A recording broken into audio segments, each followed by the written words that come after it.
Esta nueva versión de Campus, una de las herramientas que ha sido mayormente modificada es el banco de preguntas. ¿Sí? La forma de acceso al banco de preguntas es, una vez dentro del curso, ir al menú desplegable más y seleccionar banco de preguntas, o dentro de lo que es el curso dirigirse hacia el cuestionario, ¿sí? Que es el recurso que utiliza el banco de preguntas, seleccionar cualquier cuestionario que nosotros tengamos ya previamente definido o armado, ingresar al cuestionario y dentro de la actividad vamos a encontrar nuevamente el banco de preguntas. Bien, dentro de lo que es el banco de preguntas ustedes pueden ir navegando y cambiando a categorías, pueden importar un banco de preguntas de otra aula o pueden exportar el banco que ustedes ya tienen armado en su aula virtual.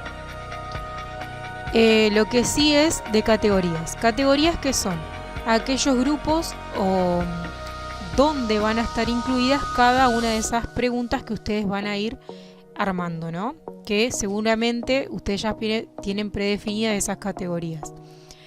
Dentro de lo que es las categorías ustedes pueden añadir categorías nuevas, pueden eliminarlas, pueden editarlas, es decir, cambiarlas, es decir, bueno, yo no quiero que esté más esta categoría dentro de cinemática circular, sino que aparezca dentro de una categoría mayor o menor. Si ustedes eso lo pueden ir editando, entonces ahí está el botón de añadir categoría. Acá les dice dónde por defecto va a estar ensamblada esa categoría que añado, el nombre que le debo poner y le puedo poner alguna información básica a esa categoría. También puedo agregarle un número de ID. Bien, una vez que ya están creadas esas preguntas, sí, vamos al banco de preguntas, en donde nos vamos a ubicar en la categoría donde nosotros queramos ver la información de las preguntas. Y alguna de las herramientas que aparecen nueva dentro del banco de preguntas es los filtros. Podemos hacer reiterados filtros para que la búsqueda sea más sencilla de determinadas preguntas. También podemos optar por ver el contenido de los enunciados con texto o con texto, imágenes, multimedia o lo que sea que tenga. ¿Sí? Por ejemplo, acá yo le selecciono así solo texto. Y ahora voy a poder ver los enunciados de cada una de las preguntas sin siquiera acceder a esa pregunta, así abrirla, solamente ver acá la vista previa. Bien, ahora vamos a trabajar con que no se vean. Podemos ver preguntas más antiguas o modificar las opciones de búsquedas y podemos también directamente acá desde el banco de preguntas, como en las versiones anteriores, crear una pregunta, ¿sí? Ahora, ¿qué es lo que les voy a mostrar? Es todas aquellas categorías o mejor dicho, columnas nuevas de información que nos van a aparecer sobre cada una de las preguntas que nosotros tenemos dentro de esta categoría seleccionada. Bien, por ejemplo, ahora vamos a tener una columna de acciones que lo que nos permite es abrir este menú desplegable dentro de la edición y es editar la pregunta, duplicarla, gestionar esas etiquetas que yo puedo hacer después previamente los filtros, ver la vista previa de esta pregunta, el historial de esta pregunta, es decir, cuántas veces se ha modificado y cómo han sido esas modificaciones, cómo era en un inicio esa pregunta y cuál es la última edición con la que estoy trabajando. La puedo borrar o la puedo exportar. El estado de la pregunta, que lo que me indica es si esa pregunta ya puede ser utilizada dentro de un cuestionario o si va a estar en estado de borrador, es decir, que yo no la puedo utilizar todavía dentro de un cuestionario, o sea, no tiene permitido los intentos.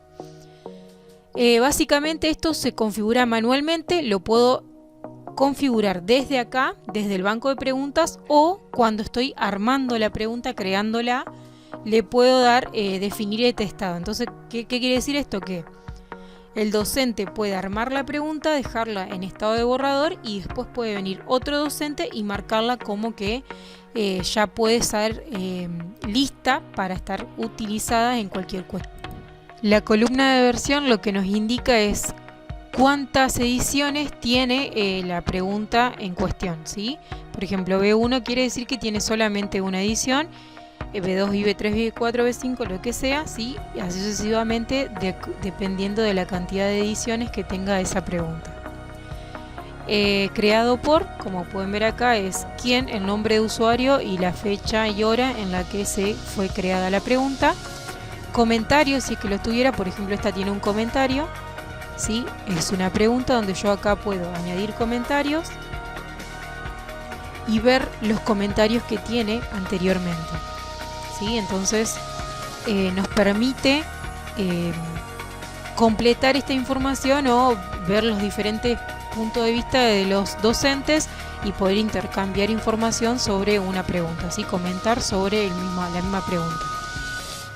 Si necesita revisión, es una información que el campus nos va a proveer sobre si la pregunta debería ser modificada o no. Y estos datos los obtiene a partir de otros datos estadísticos que están disponibles ahora en esta nueva versión de campus.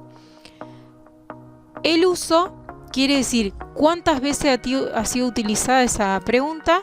El último uso es cuándo fue por última vez utilizada y quién ha modificado por última vez esta pregunta.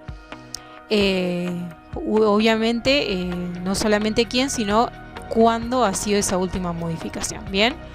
En cuanto al índice de facilidad y al índice de eficiencia discriminativa. El índice de facilidad lo que nos indica es qué porcentaje tiene asignado una pregunta de acuerdo a las estadísticas sobre los intentos en esa pregunta. Es decir, que es un valor que va de 0 a 100 y tiene una escala de interpretación.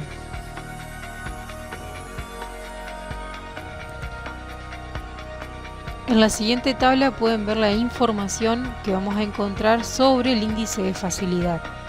En estos porcentajes se ven representados cuán fácil o no es una pregunta, ¿sí? Esa es la interpretación del porcentaje que nosotros vamos a obtener dentro de la columna del índice de facilidad.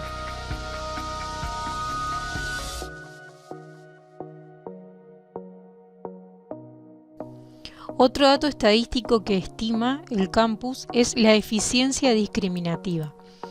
Este número o este porcentaje, otro dato estadístico, permite estimar qué tan bueno es el índice de discriminación en relación con la dificultad de la pregunta. Esta eficiencia discriminativa va a dar valores en porcentuales, digamos, en donde un valor mayor al 50% de lo esperable y un valor menor al 50% indicaría que la pregunta no es tan efectiva para discriminar en estudiantes de habilidades diferentes como lo debería ser y por lo tanto no es una pregunta particularmente buena. El índice de discriminación, que es donde se obtiene información para crear este índice de eficiencia discriminativa, es una correlación entre las calificaciones de cada pregunta y del resto del examen. Bien, entonces indica qué tan efectiva es la pregunta para clasificar a estos estudiantes en más capaces. La interpretación para los datos del índice de discriminación es la siguiente, en donde acá tenemos los valores, que pudiendo ser, digamos, hasta valores negativos.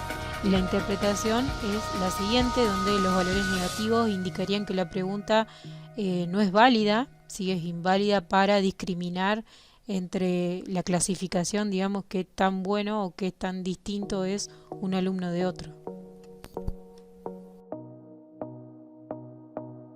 Por último, volviendo ya al campus nuevamente, podemos ver que también otra de las herramientas disponibles es, por ejemplo, que yo ya puedo editar directamente el nombre de la pregunta sin siquiera entrar a la edición de esa pregunta, ¿sí?